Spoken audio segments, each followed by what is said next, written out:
Boa noite a todos, todas e todos. Com muita alegria que damos início à nossa última mesa da Semana das Licenciaturas no IFIX, né? Então, eu gostaria de agradecer a presença de todos vocês e dos nossos palestrantes, né, que toparam estar conosco esta noite para refletir sobre um tema tão importante para as nossas vidas, né, e para a sociedade em que a gente vive. Porque eu acredito que não existe a democracia numa sociedade que mantém práticas racistas e autoritárias, né? Precisamos tentar começar a mudar as nossas realidades mais próximas, com a própria universidade, né, que apesar de ser um dos poucos lugares onde a gente pode fazer um evento como este, né, um evento reflexivo, crítico, né, mas também é um lugar que se mantém e reproduz as relações hierárquicas, meritocráticas, liberais, né, no seu cotidiano, né, e que excluem, basicamente, a população pobre e não branca, né, seja dentro da própria universidade ou no acesso à universidade, seja na permanência dessas pessoas continuarem seus estudos. Né? Então, sem me alongar muito, né, porque os nossos convidados eles têm muito mais expertise e vão contribuir imensamente para essa reflexão do tema de hoje, né, dessa mesa. Então, vou passar a abertura desse dia em mediação para a extensionista Maria Luísa, tá? E a Kemily, as duas extensionistas que vão ser responsáveis por essa mesa. Então, obrigada a todos e boa noite, né, para todos nós. Boa noite a todos e todas. Eu sou Maria Luísa de Freitas, graduanda do Bacharelado em Ciências Sociais na UFRJ, extensionista do projeto de extensão Semanas da Licenciatura da UFRJ. Sou também pesquisadora no Núcleo de Estudos sobre a Democracia Brasileira, do IFIX, o NUDEB, e trabalho com as temáticas de eleição, especificamente as eleições municipais na capital carioca. Eu queria agradecer o apoio de todos os outros extensionistas que estão no suporte técnico e a extensionista Kemily Mello, que é também graduanda em licenciatura na UFRJ, no IFIX, que é a minha dupla aqui hoje, que vai estar na mediação do chat. Lembrar que as perguntas elas podem ser feitas durante as apresentações, a Kemily vai reunir e depois eu trago para a gente iniciar o debate. Com muita alegria que a gente dá início ao último dia da terceira semana das licenciaturas do Instituto de Filosofia e Ciências Sociais da Universidade Federal do Rio de Janeiro. Como a Damiris já colocou, o tema da mesa de hoje é Educação e Democracia, discussões sobre racismo e fascismo. A mesa é também coordenada pela Damiris França, aqui presente, que é graduada em Pedagogia e Ciências Sociais, mestre em Educação pela UFRJ, técnica em assuntos institucionais na UFRJ e coordenadora do evento. Nessa nossa quinta e última mesa, contaremos com a presença dos seguintes convidados: Camila Machado, Wallace de Moraes, Clementino Júnior e Sandra Benite, cujas apresentações detalhadas serão feitas antes da fala de cada um dos candidatos, dos participantes, palestrantes, e lembrar que vocês dispõem de 20 minutos de fala. Eu gostaria de agradecer a presença dos componentes da mesa, que aceitaram o convite de participar do evento, de todas as pessoas que estão aqui presentes nessa plataforma virtual, enfatizar a importância desse evento para a formação dos alunos de licenciatura, permitindo que as temáticas relacionadas à experiência docente, as suas dificuldades, os aprendizados, sejam trabalhados de modo mais aprofundado a partir da troca de experiência.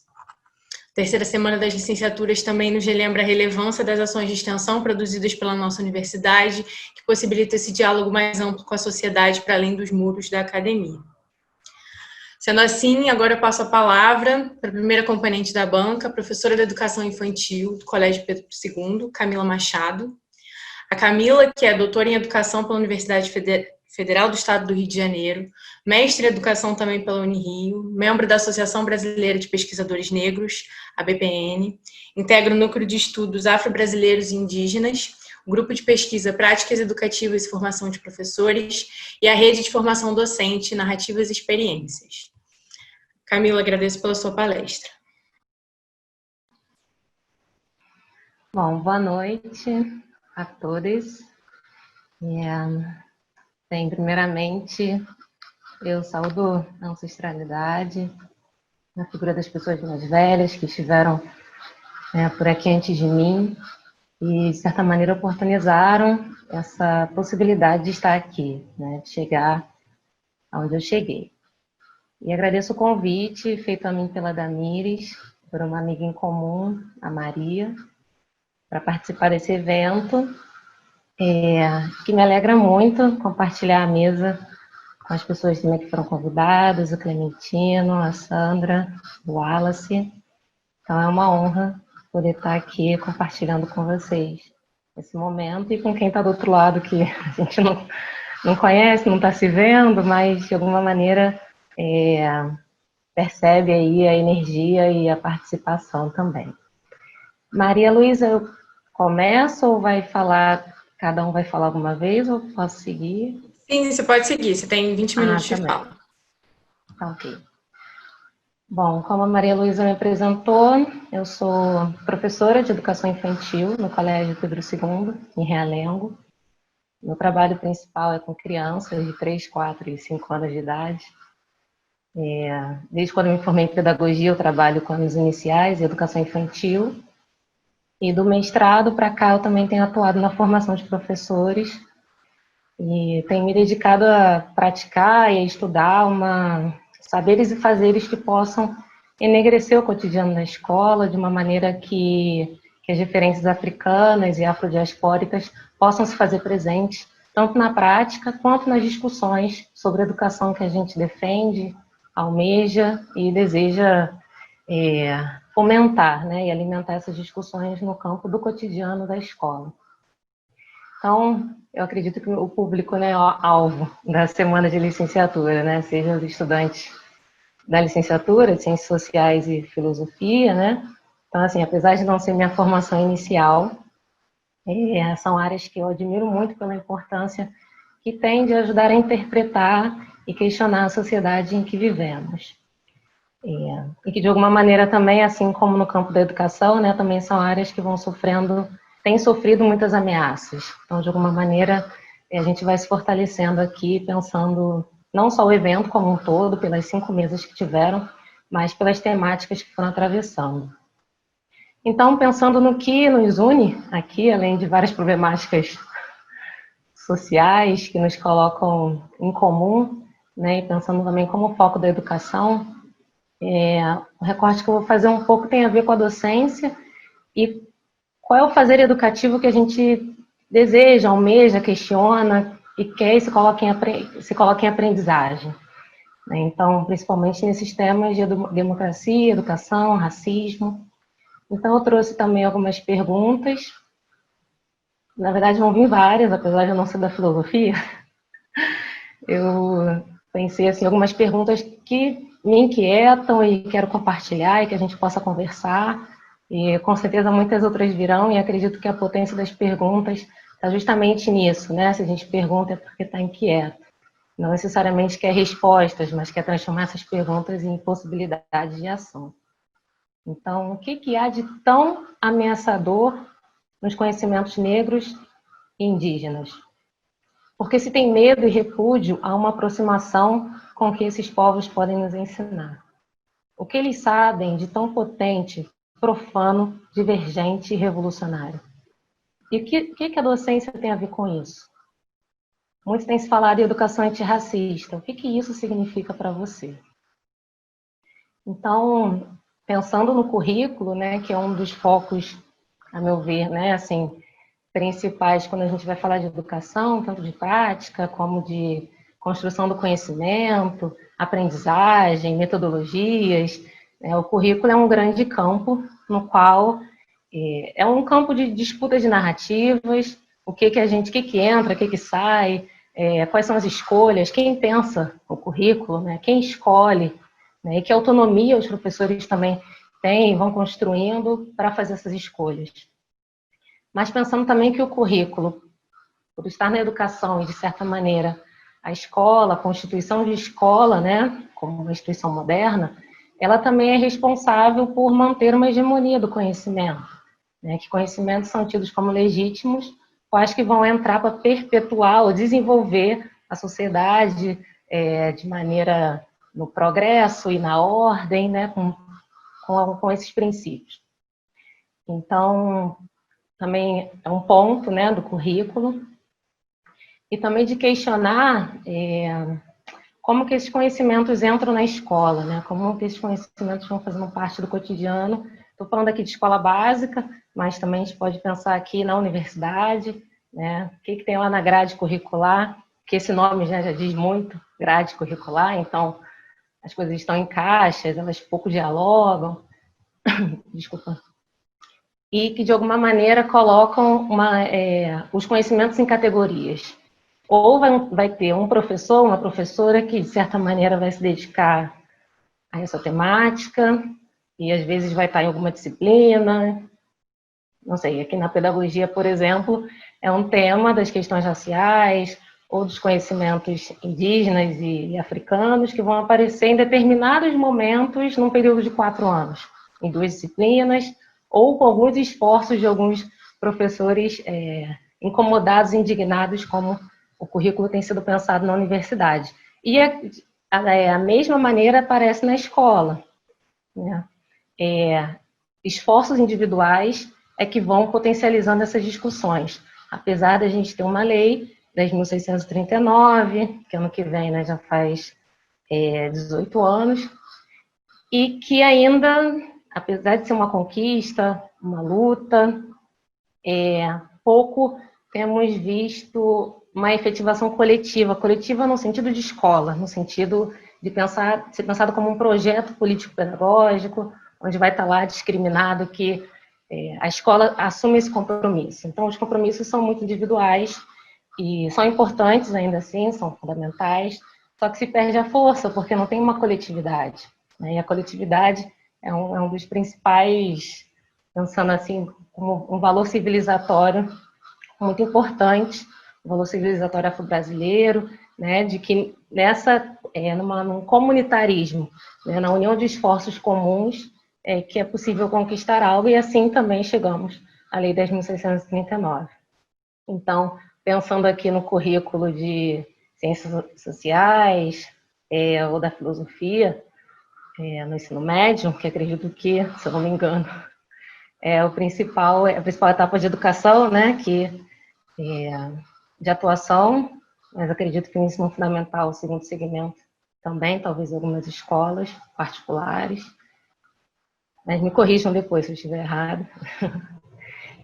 Mas que existe um conteúdo determinado, né? Existem parâmetros e, de alguma maneira, eu fico sempre me questionando, tanto em outras áreas, né, como na minha própria, no campo da educação, da pedagogia, quem disse que são esses exatamente os conhecimentos eurocêntricos, ocidentais, que vão exatamente serem os únicos a explicar a sociedade em que a gente vive, né? E por que eles vão aparecer? Não, os alunos, os estudantes precisam passar por todos esses para depois compreender uma perspectiva afro-brasileira, africana, afrodiaspórica. Será que realmente nesse caminhar, quem disse? Será que a gente não pode fazer de outra forma? Existe outra possibilidade de paradigma? Né? Essas escolhas por onde começar. Por que a gente consegue romper e transgredir na nossa autonomia docente? Né? Porque ainda temos, e lutamos para mantê-la, né, no cotidiano da escola. Então, uma outra pergunta seria: o que esses saberes estéticos, corpóreos, filosóficos, históricos, culturais, africanos e afrodiaspóricos têm a nos ensinar, têm a nos dizer, têm a ensinar para o campo da filosofia, das ciências sociais e da educação? Então, não sei, tô com medo eu fiz um textinho, mas estou com medo de passar do tempo. Mas vamos lá. E aí, se tratando da lei, assim, eu acho que... Camila, você ainda tem 10 minutos. Ah, tá bem. Obrigada.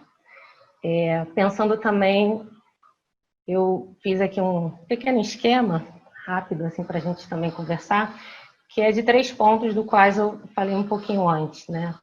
E agora eu vou trazer ele em 3 momentos, mas não em 3 caixas, né? Pensando numa circularidade, que seria, a partir da Lei 10.639, pensando que a democracia também ela tem a ver não só com a participação efetiva e igualitária da população, mas também como que isso pode aparecer no dia a dia, no cotidiano da escola, no currículo, nas práticas e na formação docente.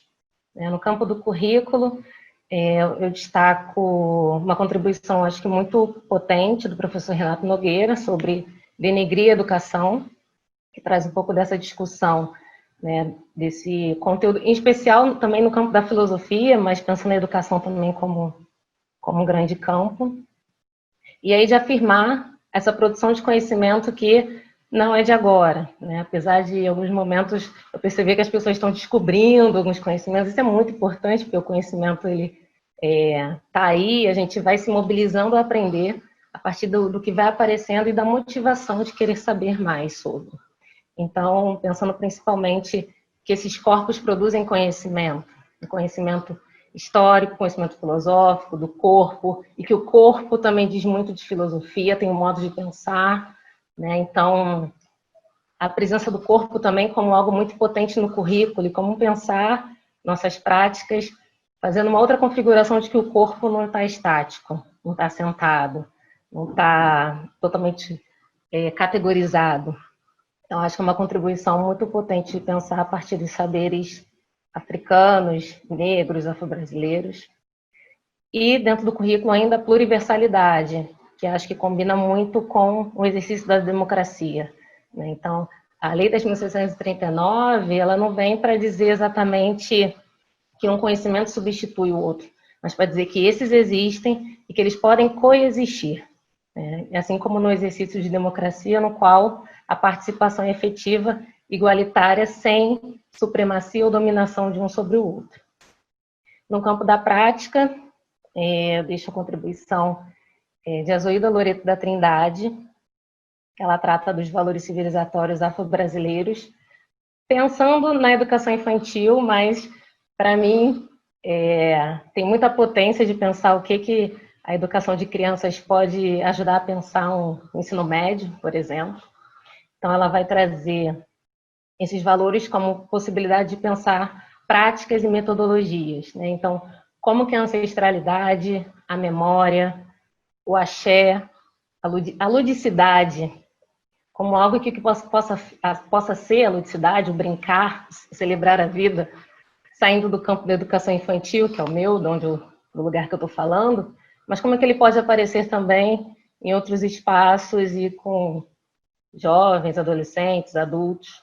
Fica uma provocação para a gente pensar como esses valores podem reconfigurar também metodologicamente as nossas práticas. E aí outros valores são a oralidade, a circularidade, a corporeidade, a musicalidade, o comunitarismo. Eu acredito que são desafios muito grandes, mas acho que o convite está aí para a gente para provocar novas possibilidades. Então, o que a Azoilda Loreto da Trindade poderia contribuir para uma formação enegrecida, um cotidiano no ensino médio, no campo das ciências sociais, da filosofia, como possibilidade de outras práticas. E o terceiro eixo seria da formação docente. Então, de forma que eu vou trazer Bell Hooks, que eu tenho estudado bastante, tem contribuições muito interessantes para pensar. Bell Hooks não é brasileira, é afro-americana, norte-americana, feminista, negra. E no livro Ensinando a Transgredir, que ela tem uma inspiração muito forte em Paulo Freire também, ela vai trazer a teoria como cura, né? E aí eu faço essa leitura também da teoria como cura, não da a teoria ocidental, branca, ou essa que a gente sabe que de alguma forma categoriza e acaba deixando à margem muitos outros conhecimentos, né? Mas acho que essa teoria preta, essa teoria negra, essa teoria indígena, não a teoria exatamente do que está fruto de pesquisa, fruto de leituras, assim, do que está publicado também, né? Mas dessas vivências que também são produtores de conhecimento, que também fomentam formas de pensar. Elas podem nos dar a possibilidade de cura. E em especial, para mim, como professora negra, não sei quantos estudantes ou professores negros também estão aqui participando, mas para mim foi uma possibilidade de me fortalecer enquanto professora negra no cotidiano da educação. Então fica aí também um convite com Bell Hooks. E a formação docente como uma possibilidade, né, de luta antirracista, apesar que o currículo e a prática também, mas o formar-se docente não tem a ver necessariamente com a profissionalização. O que eu acredito e defendo também é que a formação docente ela acontece no exercício da prática, no exercício do cotidiano, na relação com os estudantes, com os outros professores, no chão que a gente vive. E um convite também ao movimento de Sankofa, né, que é eu não preparei slide, mas depois eu posso tentar projetar aqui, depois se tiver um tempinho, que é um adinkra, é um desenho de um pássaro com a cabeça virada para trás, que é uma tradição, né, do povo Akan, que hoje seria um país de Gana, mais ou menos. E aí esse símbolo, ele é ligado a um provérbio, a um ensinamento que é voltar atrás e buscar o que ficou esquecido. Então, eu também defendo que a formação docente também tenha esse movimento, né, de voltar atrás, de reconhecer a importância do passado, porque o que a gente deseja de educação como possibilidade de presente e de futuro, eu acredito que não existe nada que é inovador, brilhantemente perfeito. Eu acho que, na verdade, temos muitas possibilidades de fazer essa coleta ao passado, né, para interpretar esse presente e projetar esse futuro.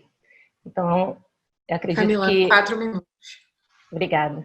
Eu acredito que esse movimento seja muito importante como forma de se pensar professor, de se pensar professora e como uma provocação também para os alunos nessa possibilidade desse movimento de Sankofa. Eu adoraria ter tido essas referências quando eu fui estudante, na educação básica, no ensino médio, ou até na pedagogia, fui ter essas referências muito depois. Então, acho que vocês como estudantes, né, ou alguns que talvez já atuem como professores, né, a possibilidade de poder oferecer essa riqueza dessas potências, né, no currículo, nas práticas, né, no cotidiano da escola.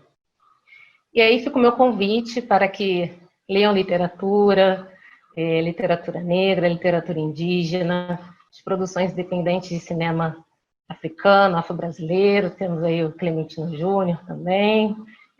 Então, acho que a gente tem produções muito interessantes para se alimentar na nossa formação, né? Apesar de eu entender também que isso é responsabilidade dos governos, dos sistemas de ensino, que também precisam oportunizar cursos, propostas, discussões, eventos, né? Mas, infelizmente, ainda também temos um caminho aí longo e algumas coisas ainda estão ficando sob responsabilidade individual, né? E aí, para finalizar, eu vou só ler um trechinho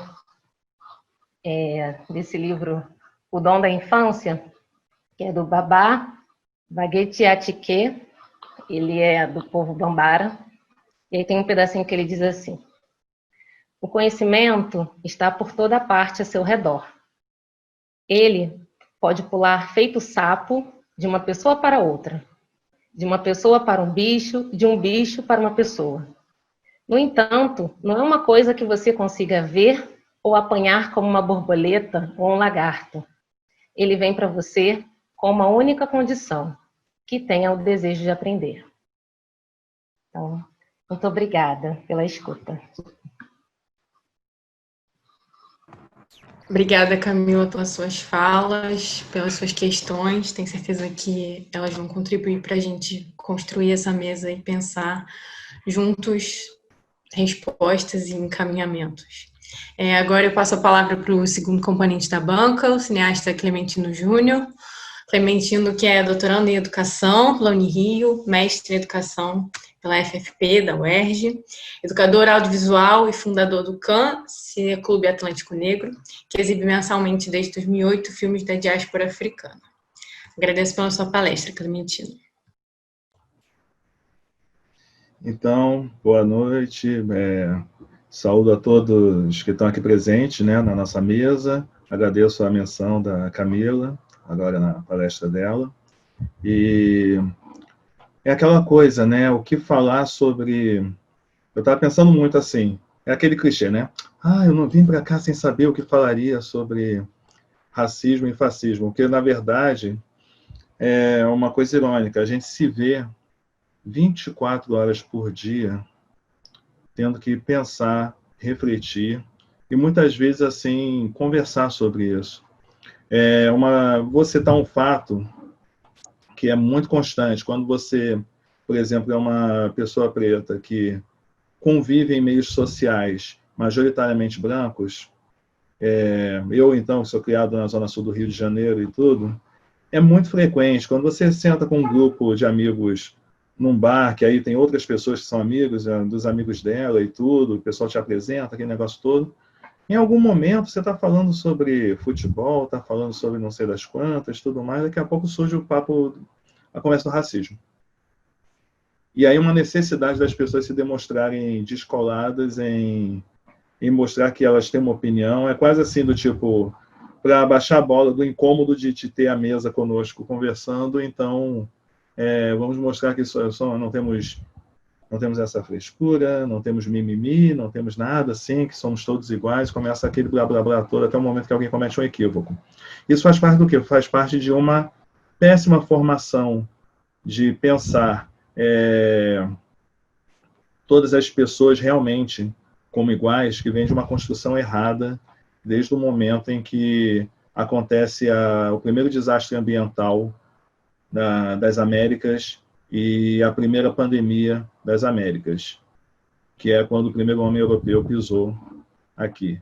Começa a mudar os hábitos, que começa, através do extrativismo, a provocar os primeiros crimes ambientais e começa a verdadeira primeira pandemia, quando as doenças não existentes no novo mundo passam a fazer parte frequente e dizimar ajudar a dizimar dezenas de nações, além da própria violência que se seguiu. Então, quando eu venho trazendo essa pauta assim do que é a pessoa preta vivendo numa sociedade que a exclui, e quando penso nessa questão da educação ambiental como mote, tem muito a ver com a linha de pesquisa que o meu grupo de pesquisa, o GEASUR, né, o Grupo de Estudos em Educação Ambiental desde o Sul da Unirio, vem trabalhando com suas pesquisas na área de educação, pensando outros olhares, eu não diria totalmente assim por um ponto de vista decolonial, porque enquanto não ressignificarmos o que é a decolonialidade a partir de vozes originais dessa decolonialidade, fica um pouco difícil ainda pensar essa decolonialidade, ou essa descolonialidade, ou essa descolonização dos pensamentos, para a gente poder pensar que outras vozes na educação a gente pretende. Isso é um trabalhinho que a gente está fazendo de formiguinha, através do nosso campo, principalmente, não apenas dos teóricos, para a gente tentar encontrar esses caminhos. Um pouco da prática, um pouco das vivências, um pouco das trocas, um pouco das parcerias. Temos, assim, mais uma componente da mesa, a Sandra Benites, que é uma grande parceira do GEASU, está sempre em diálogo conosco. E o que eu, especificamente, penso sobre esse diálogo racismo e educação ambiental, que é a pauta de pesquisa. É como eu venho trabalhando a minha história toda a partir do cinema, tanto enquanto documentarista, trazendo desde o meu primeiro documentário sobre as questões da Baía de Sepetiba, que coincide também com um dos meus últimos documentários, o História de Pescador em 2005 e o Bahia, agora de 2020, sobre a degradação de uma das principais baías do estado do Rio de Janeiro e também um exemplo clássico dessa poluição que acontece e vem também de vários elementos da luta antirracista a partir de uma longa produção. Mas o educador audiovisual, que eu me converti ao longo dos tempos, e pensando, se desde sempre, desde que eu criei o Cineclube Atlântico Negro, já mencionado, como um cineclube onde, através do cineclubismo, trazer o cinema como ferramenta pedagógica para a Lei 10.639, de História e cultura afro-brasileira nas escolas, eu já nem falo de obrigatoriedade, porque se fosse obrigatório não estaríamos discutindo a necessidade dessa lei agora, e ninguém nem lembraria da lei, porque é o que nós temos que ficar o tempo todo batendo na tecla, que existe uma lei que ela tem que ser implementada, e quanto mais urgente se faz essa educação, se mostra que ela está cada vez mais longe de ser implementada pela grande resistência que tem de um pensamento hegemônico de que essas histórias, essas epistemologias de matriz africana possam se fazer presentes nas escolas, quando, na verdade, elas se fazem presente em tudo que nós vivemos. Hoje em dia, você não sai de um bairro para o outro sem vivenciar a presença dos povos originários em cada nome de esquina, nome de bairro, no hábito, no nosso vocabulário, ou dos inúmeros povos também africanos que foram trazidos, sequestrados para cá. Então, como é que você, através do cinema, consegue trabalhar tanto de um lado a questão ambiental e do outro a questão racial? Primeiro, pelo que eu mencionei antes, não há como discutir meio ambiente sem discutir racismo. Repito, não há como discutir meio ambiente sem discutir racismo. Qualquer pauta ambiental que você traga que atinja de uma maneira maior populações majoritariamente brancas, pegue essa mesma questão e leve para a periferia, para o interior dessa mesma região. E aí você vai ver a dimensão do desastre, a dimensão do silenciamento e quais são os interesses que estão envolvidos com essas questões ambientais. E aí você começa a pensar, quem são essas crianças que são formadas nesses territórios? Quando eu digo formadas, quando elas têm acesso à escola, têm acesso à educação, mas qual é o pensamento que é passado para elas?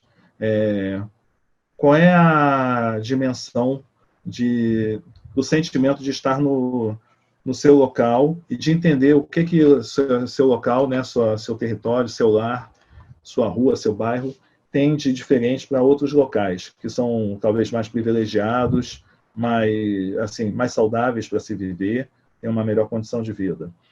Então, eu tento trabalhar isso a partir tanto da minha produção cinematográfica, como uma forma de conscientização, talvez até mais nem de conscientização, de provocação, para que as pessoas, a partir de debates, a partir de reflexões, e até de questionamentos, não precisam concordar, mas a partir do momento que parou para pensar e para debater, já está sendo feito o trabalho, e também a partir da educação audiovisual, pela metodologia que eu trabalho, na minha pesquisa, de dar a ferramenta e dar a possibilidade de que as pessoas nos territórios expressem-se a partir do audiovisual. Então, quando eu crio, a partir do Cineclube Atlântico Negro, em 2013, o projeto Memória Portátil, a princípio era uma forma de eu trabalhar um curso de audiovisual a partir de dispositivos portáteis como smartphones, pequenas câmeras, câmeras amadoras, e tudo mostrar que são potências também na produção de conteúdo audiovisual, mas não um conteúdo audiovisual onde se direciona que você vai manter uma narrativa hegemônica para tratar a pauta e dizer que você está com seu lugar de fala.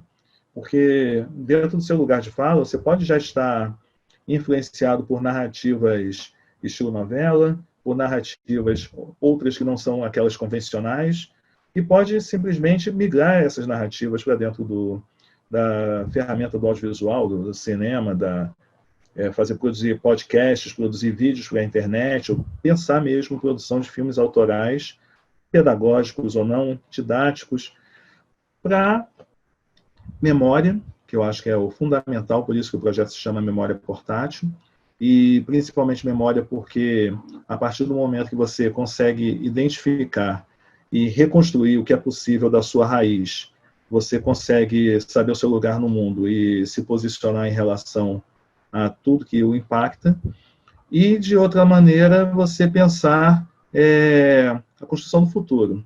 Camila já bem mencionou, né, a questão de passado, presente e futuro, né, que vem do Sankofa.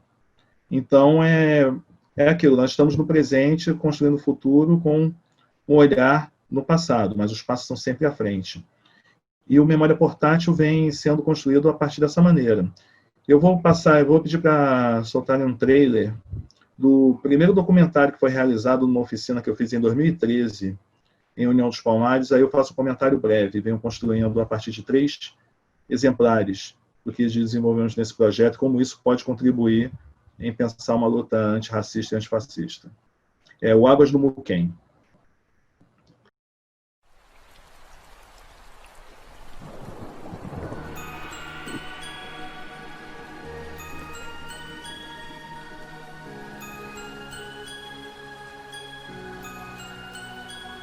Anoiteceu, não consigo ver mais nada. Parece que tem gente até em cima de uma casa, mas não quero arriscar, tenho que me segurar. Minha perna tá quebrada e seja o que Deus quiser. Meu povo aqui comigo era tudo que eu queria. Meus vizinhos, meus meninos, minha família, e eu não posso cochilar. Eu quero sair daqui. Muita gente tá gritando, pendurado na jaqueira. Nossa Senhora, eu te peço que proteja todo mundo. Não quero morrer agora. Alô, pensa mãe, tá tudo bem comigo e com a senhora? Aqui tá todo mundo enganchado em pé de jaca. Tem gente em riba trepada em muita casa. Não deu tempo pra sair. Peço que reze por mim, a bateria acabou, mas a vida continua. A água tá baixando, todo mundo se ajuda. Amanheceu, tô vendo que tem muito choro e muita destruição. Minha família vem correndo, isso encheu meu coração. Eu já tô vendo todo mundo, graças que ninguém morreu. Me ajoelho, agradeço por tudo que ele fez. Sobrevivi por isso tudo e tô contando pra vocês. Ano de 2010 marcado com muita tristeza. Sobrevivi com mais de 30 pendurados numa jaqueira.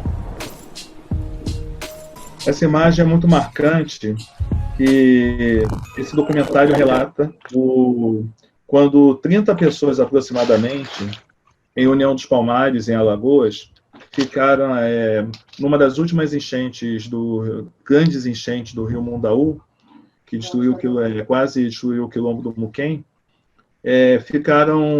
se salvaram porque subiram em 2 pés de jaca existentes na comunidade. Aqueles pés de jaca secos que vocês viram no vídeo. Então, isso ficou na memória do povo, foi em 2010, e quando eu cheguei em 2013 para oferecer essa oficina, que na verdade eu fiz uma oferta gratuita de uma oficina lá, porque eu queria fazer um documentário sobre uma outra história dessa região. E essa outra história dessa região, que é sobre um presídio desativado, onde muitas pessoas oriundas dessas enchentes ficaram temporariamente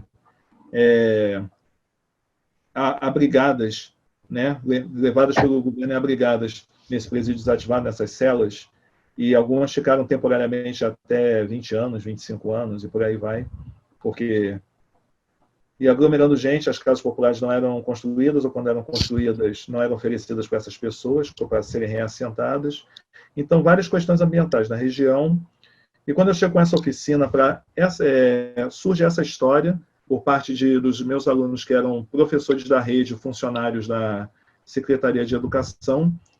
Então, rola um diálogo com a população do Muquem, a Associação de Moradores, uma das 2 associações de moradores, e esses educadores para construir esse documentário memorial.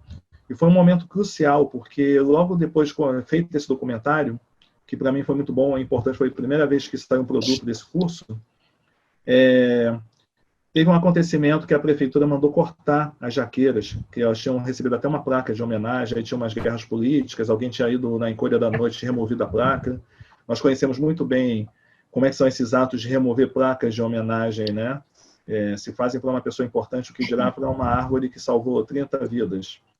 Então, alegando que a árvore estaria doente, então removeram a placa e cortaram a árvore. Ela também acabava funcionando como um símbolo de uma determinada luta. E com isso, fica a memória, a partir desse documentário, a partir das vozes dos moradores do Muquem, que são figuras marcantes da região, né?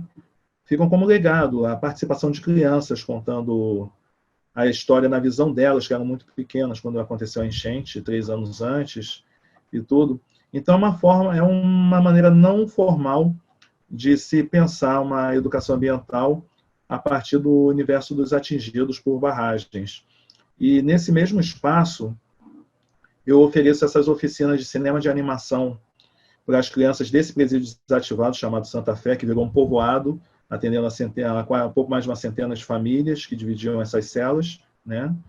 E que eu queria que as crianças da escola, que foi adaptada de um desses pavilhões desse presídio, da escola pública, Maria Sarmento, que elas, qual era a percepção delas entre casa e escola? Que era um ambiente penitenciário adaptado para uma escola. Nada mais metafórico do que tantas coisas que discutimos, né? A Camila mencionou recentemente a grade, né? Ali a grade é levada muito a sério, mas ao mesmo tempo há um grupo de professores muito engajado, tanto que o corpo docente com o qual eu trabalhei quando fiz as dinâmicas após a oficina com os meninos, é um corpo docente diferente do que ocupou a escola depois e realmente modificou algumas coisas. Já foi um pessoal um pouquinho mais sensível e eu fiquei muito feliz com o resultado.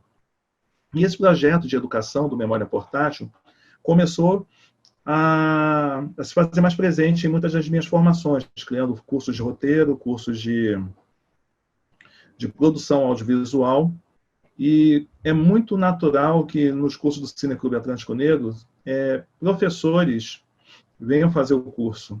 Então, algo que lá atrás, quando ele foi fundado no curso de pós-graduação para Educação pela Lei 10.639, na Atlântica Educacional, uma instituição de ensino, né, que não existe mais, mas quando ele foi criado lá, como uma forma de dialogar com as disciplinas, onde eu comecei como educador nessa área, né? E quando você pensa que ele foi pensado para ser uma ferramenta pedagógica, e você consegue, a partir de outros cursos, de outras formações, atingir a professores, então ele vem seguindo num caminho que eu acho que é muito produtivo. E aí, você tem 5 minutos. Tá, então vai ser tranquilo. Eu vou exibir outros 2 exemplos rápidos e faço comentário. Os outros 2 vídeos são de um produto de alunos do ano passado, que está correndo vários festivais, que é um documentário, um filme experimental chamado Coroação, e um filme chamado A Padroeira, que eu lancei em março na Suécia, vim correndo da Europa, seguido pelo Covid, que já era a época que estava fechando tudo. Se eu fico uma semana a mais na Europa, eu ia levar um mês para sair de lá, e que fala sobre atingidos da lama dessa marca. E eu faço um breve comentário logo ao final. Por favor, exibam os 2 trailers.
Então, brevemente, o Coroação foi um produto da oficina que eu fiz Memória Portátil em 2019. É um filme de 7 minutos que fala sobre matrilinearidade e a busca pela água como uma metáfora, né, de uma série de questões que passa a partir da vida de uma lavadeira e seu legado. E a Padroeira trabalha em cima da minha tese de doutorado sobre os atingidos da Samarco, BHP, Billiton e Vale, que aí no caso em Paracatu de Baixo, uma cidade que enquanto território ficou em ruínas e só a igreja sobreviveu com aquela marca de lama.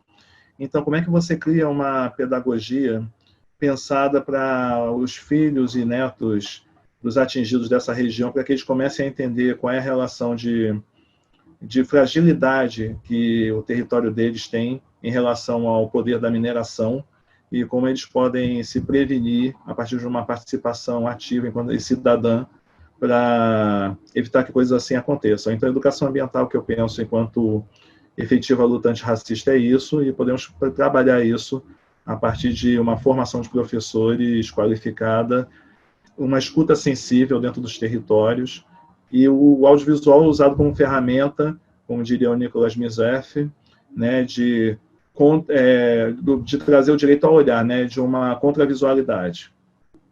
Eu agradeço aí a oportunidade de trocar e a gente conversa mais um pouquinho aí a partir das perguntas. Obrigada, Clementina. Achei muito incrível como a sua fala e da Camila tiveram vários pontos de contato, como vocês acabaram mobilizando a mesma argumentação, ainda que por caminhos diferentes, as mesmas referências, e também como todos os exemplos que você trouxe demonstraram, acho que muito fortemente, a potência do audiovisual e das oficinas que o Cineclube oferece como ferramenta para a construção de uma educação emancipadora, né? Tanto das pessoas dos professores, daqueles que são contemplados pelas oficinas. Bom, agora eu passo a palavra para a terceira componente da banca, primeira curadora indígena de Museu do Brasil, no MASP, Sandra Benites. A Sandra, que é doutoranda em Antropologia Social no Museu Nacional, na FRJ, educadora pedagógica em Educação Indígena e assessora da Secretaria de Educação do município de Maricá, Rio de Janeiro. Agradecemos pela sua palestra, Sandra. Então, primeiramente, agradeço o convite e todos os componentes da mesa também, que estão aí contribuindo com todos nós, as suas experiências. Tá, primeiramente, eu quero falar sobre essa questão do como é que a gente vê, né, eu, enquanto mulher indígena, educadora, como é que eu vejo essa questão do educação, né, eu queria pensar um pouco, né, que, inclusive, educação pensado por branco para indígenas, primeira coisa que eu sempre busco tentar entender, porque a escola em si, né, já é um espaço, ou seja, é um espaço que já é pensado por brancos para indígenas, né? E aí eu gostaria de falar um pouco sobre isso, como é que isso repercute esse desencontro, na verdade, nas escolas, né? Porque aí eu quero falar duas coisas que eu acho que é importante falar. Eu vou falar aí a partir do enquanto Guarani. No caso, educação pensada por branco para os indígenas, a mesma coisa que é educação pensada para os Guarani, né? Que é diferente educação pensado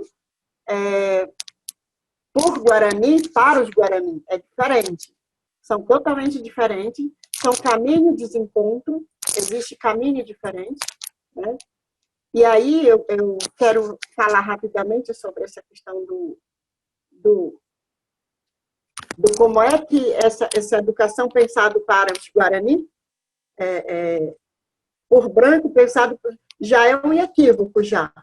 Porque a partir do momento que você propor algo que vem de fora, ou seja, sem compreender aquele espaço, né, que você não garante, não dá autonomia para aquele grupo, ou seja, para aquela comunidade, já é um equívoco e já é uma questão de violência, já é uma questão de racismo, né?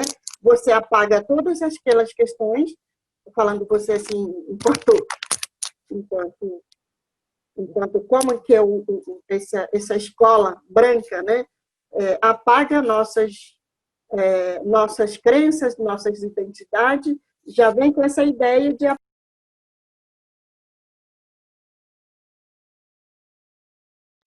Sandra, o seu microfone está mutado. Como eu estava falando sobre essa questão dessa característica da escola, né, educação escolar que chega para a aldeia, na verdade, já é uma ideia de apagamento de certos educação guarani. Eu estou falando, dando alguns exemplos, né? E aí, com vários aspectos de discriminatório, na verdade, já várias formas de violência, de apagamento, e potencializar esse conhecimento que nós temos, porque a escola, nós sabemos que esse formato de ensino, esse formato de processo de ensino, né, já não é nosso, é totalmente diferente quando se trata da educação guarani. Aí eu vou falar um pouco sobre essa questão da educação guarani. A educação guarani, ela é oral, ela é prática, ela é praticada no cotidiano, né? Ela vem da experiência, né? Então, é diferente, muitas das vezes, quando a escola começa a propor algo que vem de fora, e aí a educação guarani, que é outro processo, é outra dinâmica, é outra forma, né? Na verdade, é uma outra metodologia que vem a partir da realidade. Então, já é uma coisa, um desencontro muito grande, né? Então, a partir disso, eu quero falar um pouco sobre esse conceito, né, da educação. Por que essa educação é pensada para os Guarani, né, que é diferente, e a educação Guarani, pensada por Guarani, para os Guarani, sempre vai ao desencontro dessa educação que vem de fora.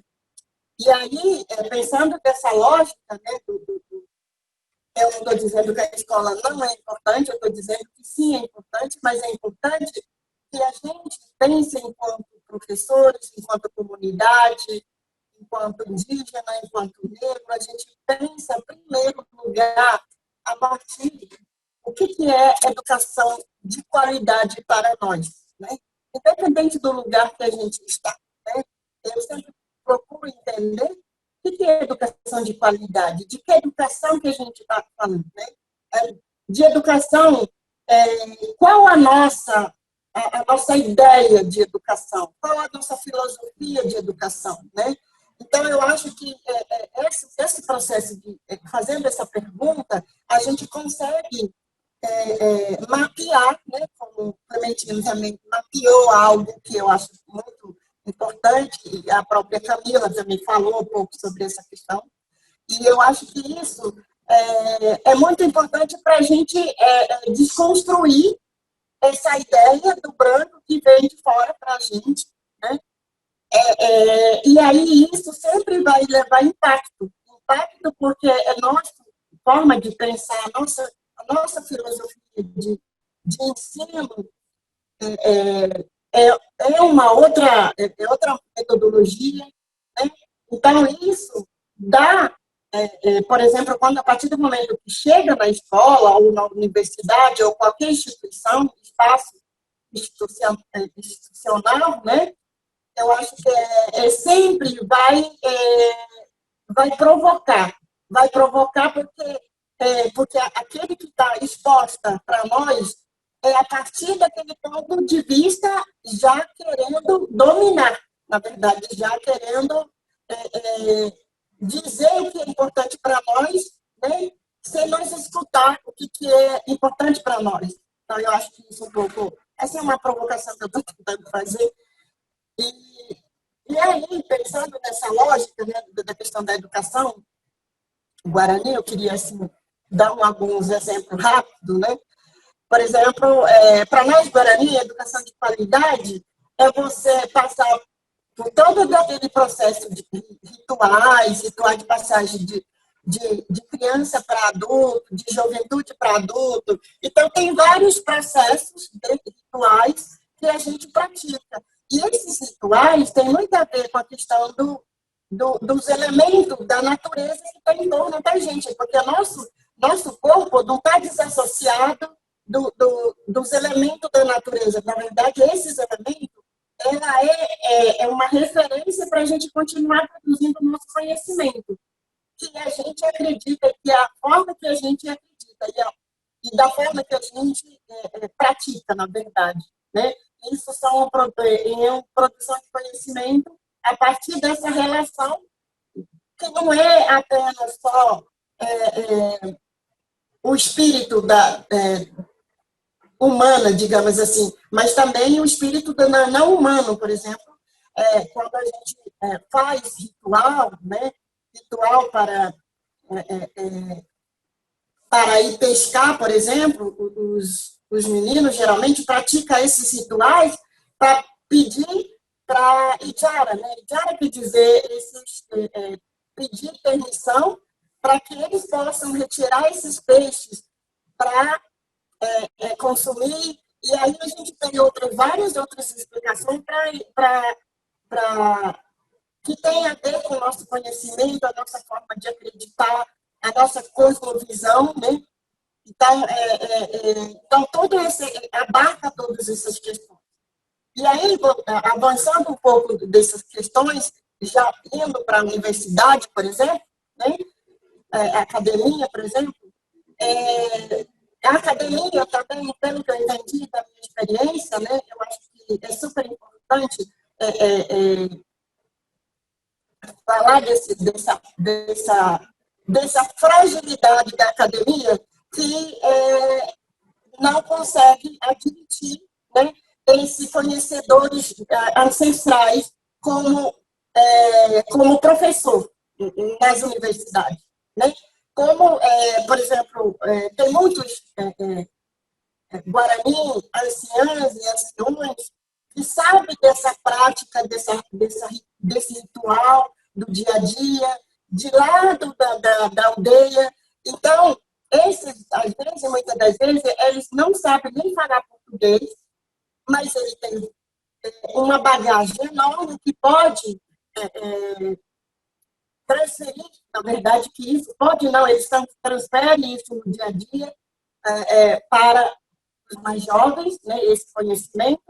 E muitas das vezes as universidades ela tem essa fragilidade de abarcar, de acolher esses anciões. Por que a importância desse trazer esses anciões na academia? Não que a academia tem que trazer na sala para a gente, a academia tem que chegar neles. Por quê? Porque tem muitas vezes, eu lembro de um senhor, um seu Agostinho, uma vez foi fazer um trabalho na UF, e aí ele falou, ele ficou totalmente agoniado, sem saber o que fazer na sala de aula. E aí ele falou, eu quero ensinar esses meninos a plantarem, eu quero ensinar esses jovens a plantar, como chegar, como tirar uma planta, uma casca para remédio.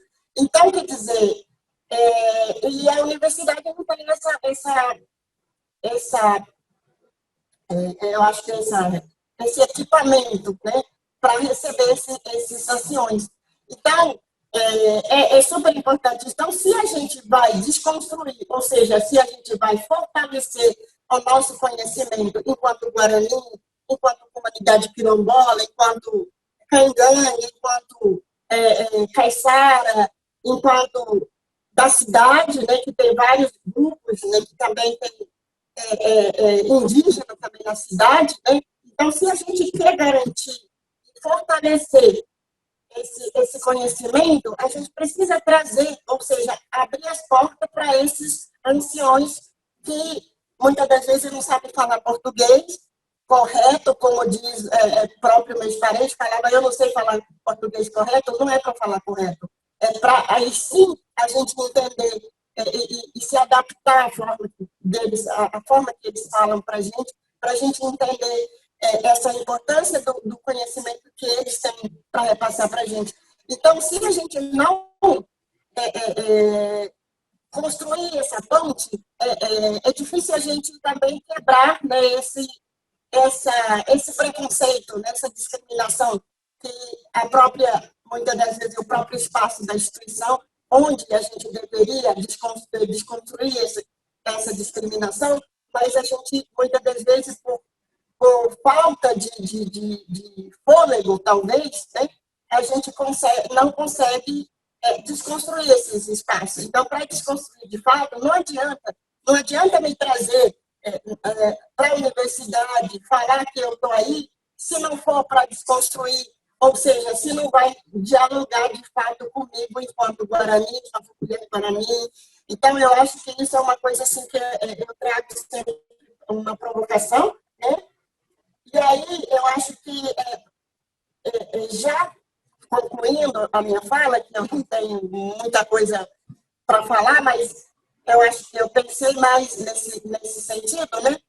E pensando no Brasil hoje, né? Como todos, né? Não dá para a gente pensar qualquer assunto, digamos assim, de conhecimento, né? Para antes de falar como que foi o processo da invasão do próprio Brasil. Na verdade, o Brasil não foi nós que colocamos o nome Brasil, mas, em si, a própria colonizadora. Então, qual foi o processo dessa colonização, né? Então, hoje, nós estamos pelejando ainda para tentar desconstruir essa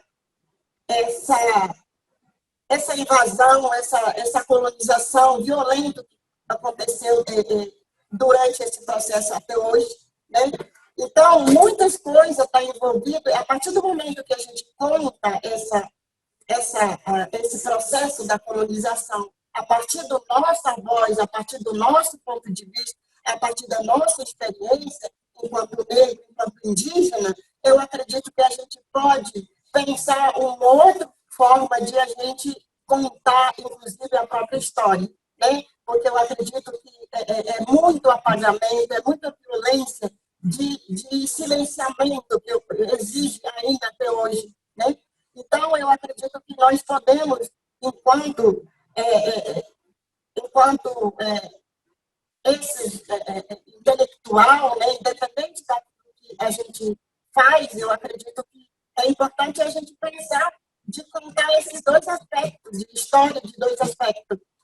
O processo da colonização, né, que foi violento, e aí quem vai contar essa história não contada por nós mesmos, temos que contar, porque não podemos mais deixar de que o outro conta, inclusive o próprio colonizador, contar a partir da sua versão, né? Eu acho que nós precisamos já contar a partir da nossa versão, e outros que eu acredito que outros aspectos que essa ideia de história que eu acredito que muitos indígenas, muitos quilombolas ainda contam essa história, a sua visão de mundo, né? Que é isso que é importante para a gente, como diz o Ayrton Krenak, para adiar o mundo, né? Porque esse conhecimento está parado ali, né? Enquanto a gente não valorizar, se a gente não trazer isso de uma força, né? Uma força também enquanto indígena, enquanto negro, trazer esses doutores, anciões, né? Sandra, você tem 3 minutos. Nós não temos ainda vários desafios. Eu sei que isso também é um desafio para todos nós, mas é importante a gente fazer aos poucos, como muitos já estão fazendo, né? A Camila, tanto o Clementino, né? Tanto e outros por aí que eu não me lembro o nome, mas de que estão fazendo, né? E aí eu acho que isso é a minha fala, né? Eu acredito que a partir disso que a gente vai desconstruir, ou seja, a gente vai construir o nosso modo de pensar, né? O nosso conhecimento, a partir da nossa própria voz. Aí sim nós podemos dizer que a gente está desconstruindo aos poucos. Obrigada, Sandra. Acho que eu queria destacar a importância da sua fala para a gente pensar a educação de maneira plural, né? Educações, possibilidades e maneiras de educar, para a gente pensar a necessidade de potencializar metodologias diversas, enquanto diversas e não enquanto numa categoria hierárquica. Agora eu passo a palavra para o último componente da banca, professor associado do Departamento de Ciência Política, dos programas de pós-graduação em Filosofia, PPGF, História Comparada, PPGHC da UFRJ, Wallace de Moraes.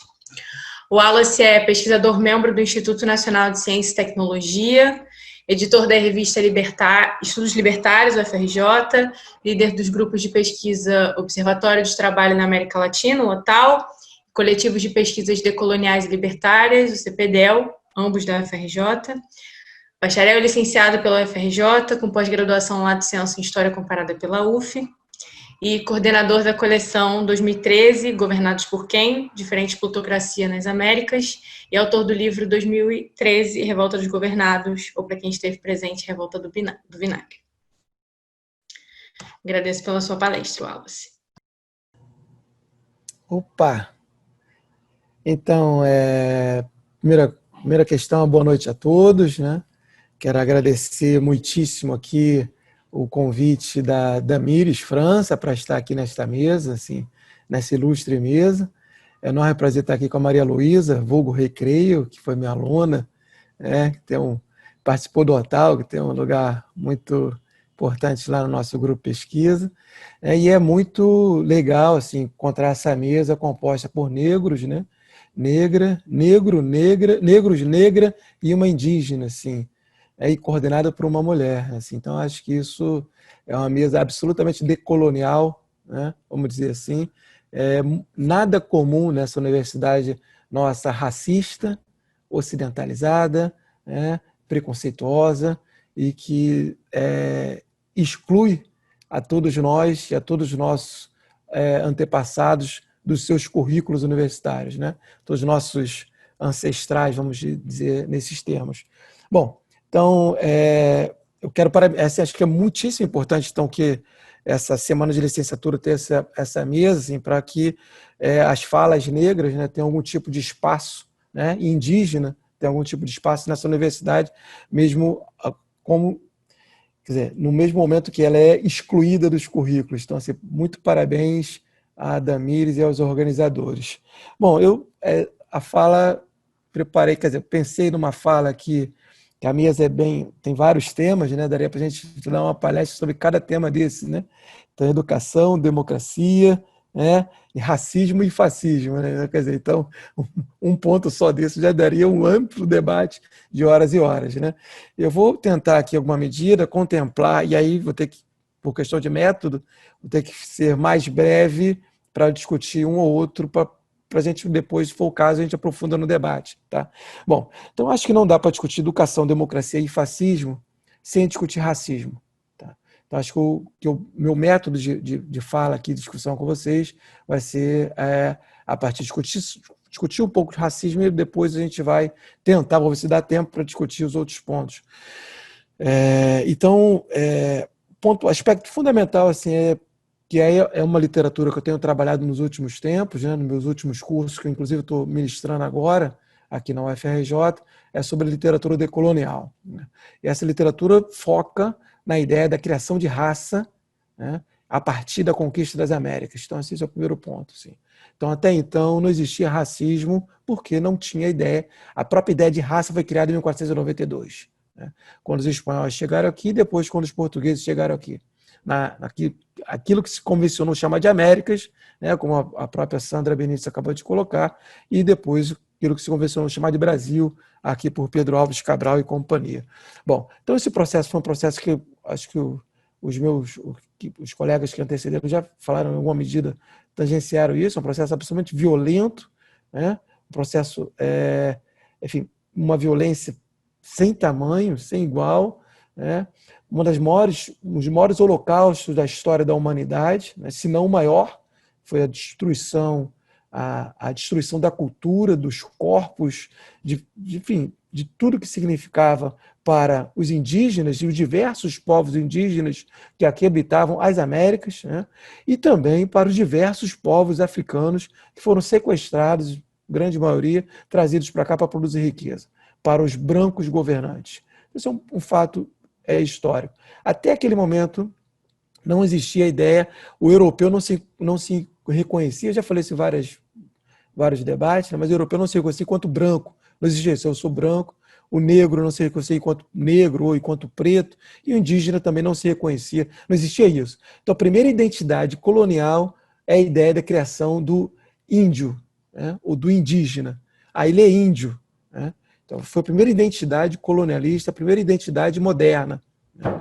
Bom, existia também todo um debate sobre a ideia se indígenas e africanos eram humanos, né? Para muitos europeus não eram humanos, eram como animais, né? E, portanto, como animais podiam ser escravizados, né? Então, esse é o primeiro ponto. E essa justificativa que ocorreu, e a partir daí, quer dizer, se o negro é um animal, o equivalente a um animal, o africano é equivalente a um animal, e o indígena é equivalente a um animal, então eles podem ser escravizados, podem ser açoitados, podem ter cabeça cortada, pode ser torturado, que não tem problema nenhum. Porque para aquela ideologia europeia, muito religiosa, isso não se constitui enquanto pecado, né?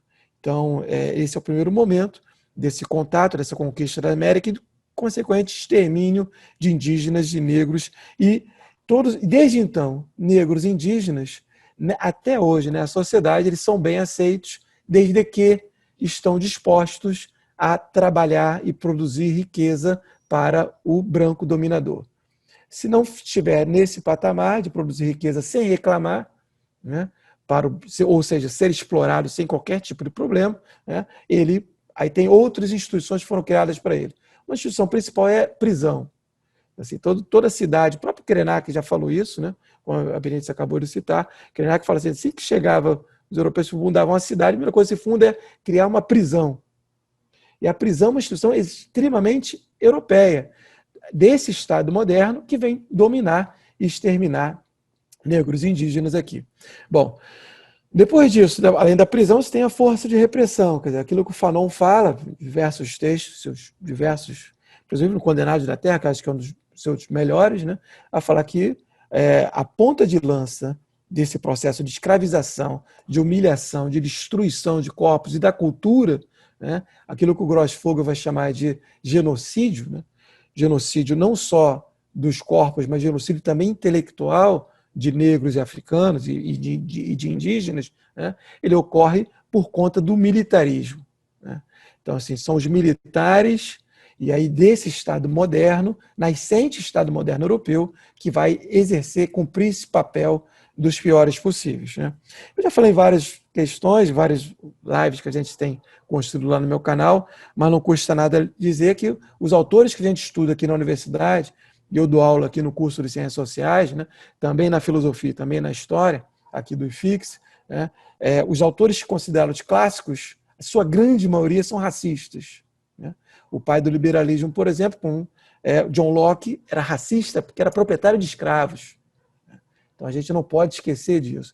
Então todo o liberalismo que nasce com John Locke, depois seguido por diversos outros autores como John Stuart Mill, né, e Adam Smith, por aí vai, todos ou vão justificar o racismo ou vão ignorar a existência do racismo, embora todos saibam que o racismo e que a escravização de corpos de negros está em pleno curso, né, ao longo das suas vidas. Então, assim, o liberalismo nasce racista, permanece racista e é racista até hoje. Importante dizer isso com todas as letras. Então, aqueles autores que são clássicos, que que se passa aqui na universidade, né, por exemplo, e aí podemos citar todos eles, né, Hobbes, Locke, Maquiavel, enfim, John Stuart Mill, Montesquieu, Tocqueville, né, e vem uma lista imensa, todos racistas, né, por diversos motivos, ou por concordar com o racismo diretamente, ou por não escrever nenhuma linha em contrário ao processo de escravização de negros. E, enquanto isso, nós não temos autores, como a própria Sandra acabou de colocar, não temos autores indígenas e autores negros nos nossos currículos. Praticamente são excluídos.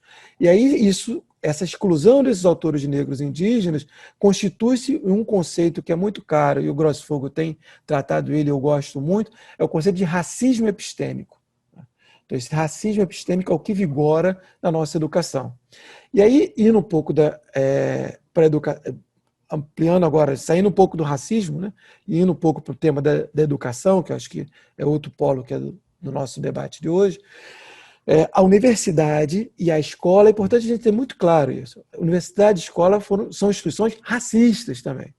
Foram criadas não para atender interesses de indígenas e negros, muito ao contrário, foram criadas para impor uma cultura europeia branca que discrimina todas as religiões de origem afro, todas as perspectivas indígenas, toda a cultura negra indígena, ela sofre ali nessa escola e nessa universidade.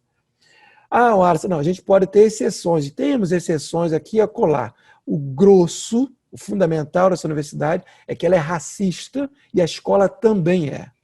E isso gera um problema profundo, e como a minha amiga Camila citou a Bell Hooks ali no início, né? Vou citar a Bell Hooks também, que quando trata da questão da educação, né? E o problema que é essa educação, ou seja, o problema da representação que tem para os corpos negros e indígenas nas sociedades, tanto estadunidenses quanto as sociedades aqui latino-americanas. Qual é o problema? O aluno negro indígena, ele, quando entra para a escola, primeiro que ele dificilmente vê um professor negro ou indígena. Primeiro ponto. Então, o professor que dá aula para ele é branco. Primeiro ponto. O segundo ponto é o currículo. Ele já aprende na escola que Pedro Álvares Cabral descobriu o Brasil. Está errado, já começa tudo errado. Já começa absurdamente errado a questão, né? Obviamente, Pedro Álvares Cabral descobriu o Brasil por quê? Porque a perspectiva da nossa educação é uma perspectiva europeia. Então, para o europeu, ele descobriu a América. Agora, se nós nos colocarmos no papel de negros e indígenas, não teve descoberta nenhuma, porque não se descobre algo onde tem lugar com habitantes simples. Não precisa fazer doutorado para saber disso. Não precisa fazer doutorado, precisa estudar, né? Qualquer um, em mínimas. Então, a educação, ela começa desde o início, ela já é racista e ela gera um problema profundo para as crianças negras e indígenas que nela habitam. Por quê? Porque elas aprendem que a sua cultura é inferior. Quando falam da sua cultura, a sua cultura é inferior em relação à cultura branca europeia. Então, assim, já tem um outro problema aqui de percepção. Hoje eu dou aula na universidade, mas eu também comecei dando aula, assim como eu formei aqui, fiz licenciatura também, né, e me formei e dei aula em colégios de ensino, a gente vai chamar de ensino médio, né, ensino fundamental hoje, né? Então dei aula para ele. E assim, sempre quando eu falava de escravidão, dei aula de história, quando eu falava de escravidão para os meus alunos, eu percebia todos os meus alunos negros se retraíam.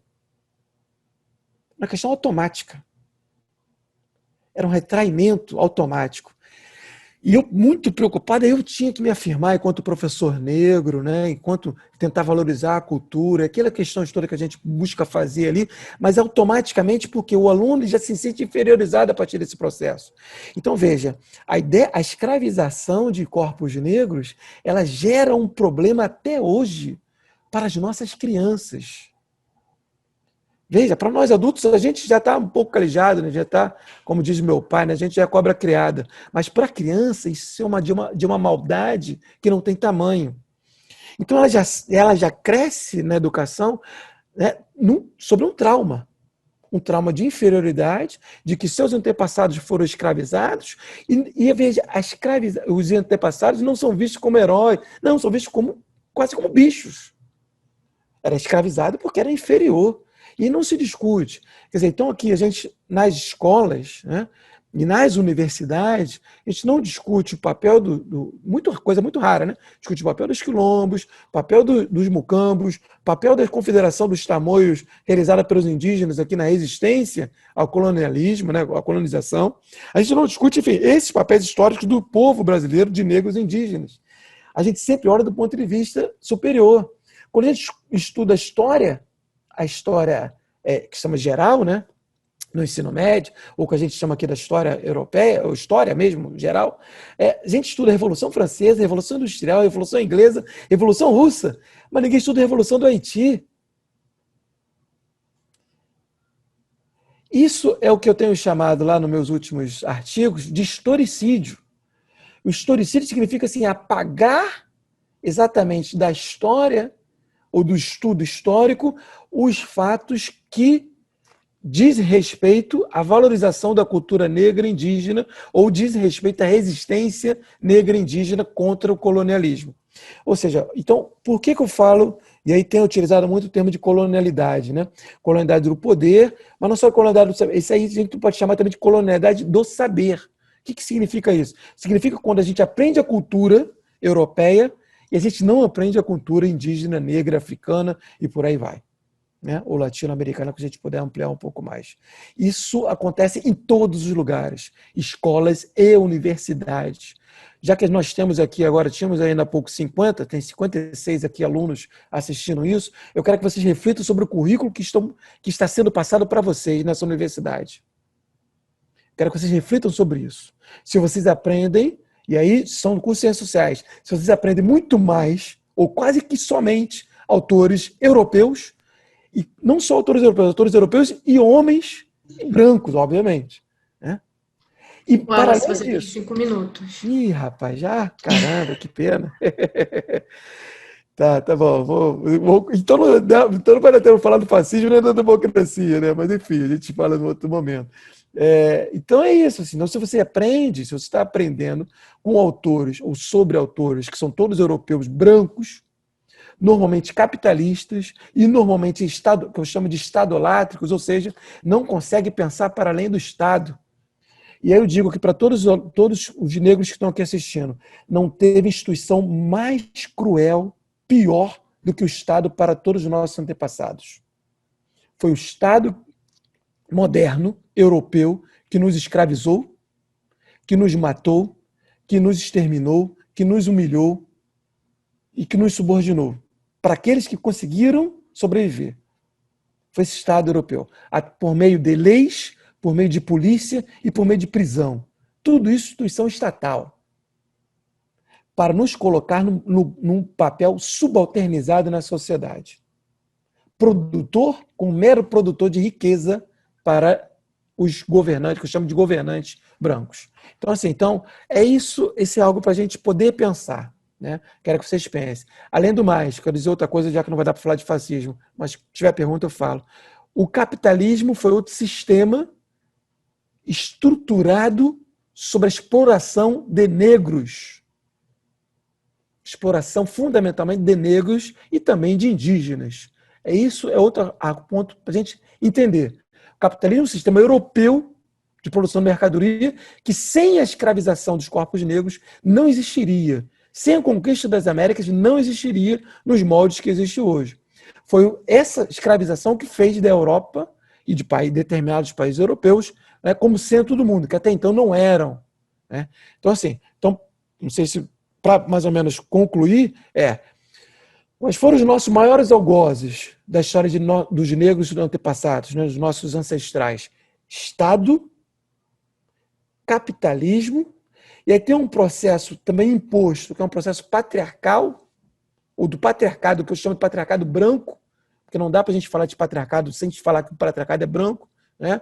Então, capitalismo, Estado, patriarcado branco, enfim, tem uma série de outras questões ligadas a essa que eu já falei para vocês da ideia do saber, né? Colonialidade do saber, que significa o historicídio, ou seja, retirar da história todos os fatos que dizem respeito à cultura, de valorização da cultura de negros e indígenas, né? E ao mesmo tempo se coloca só uma valorização da cultura europeia. Né? E também do racismo epistêmico, que significa que homens e mulheres negros e indígenas estão ausentes dos currículos universitários. Ausentes. Né? Tenta se colocar, mas às vezes coloca um, mas tem 10 europeus, você coloca um negro. Quando se coloca, eu quero que vocês que estão estudando, vocês pensem e reflitam sobre isso. Isso é racismo epistêmico.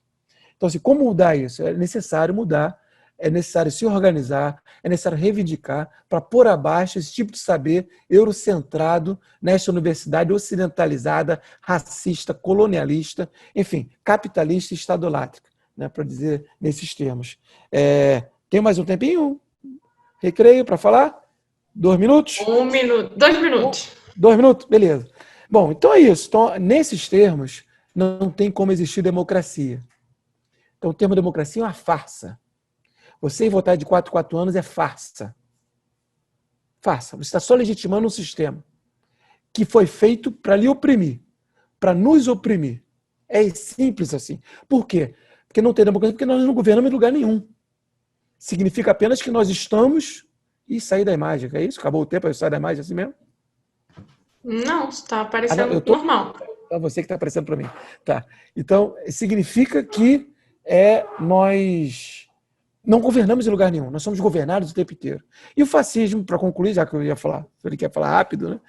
Base do fascismo é militarismo, hierarquia, autoridade, centralização do Estado e racismo.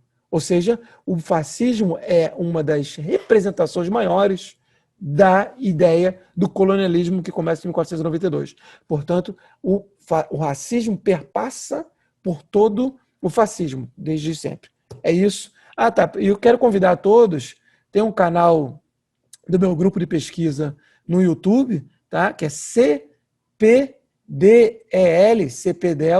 o FRJ, quem quiser acessar, tem vários vídeos lá que a gente trata desse e de outros assuntos, tá bom? Sejam todos bem-vindos. Um grande beijo.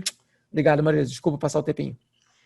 Obrigada, Wallace. Eu queria só comentar, como o Wallace falou, eu fui aluna dele no meu primeiro período, fui orientando dele também pelo OTAL, e eu acho que é importante reforçar a existência do Wallace na UFRJ e como ele sempre traz textos que a gente dificilmente vai ver novamente na graduação, se não pelas disciplinas que ele oferta, e eu acho que isso, dentro do IFIX, principalmente, é muito importante, assim, e ter tido isso no primeiro período, com certeza, ampliou completamente a minha visão da universidade e do que é possível fazer lá dentro a partir do engajamento individual dele, de propor essa diferença. Bom, agradecer a contribuição de todos os participantes, acho que todas as falas colaboraram muito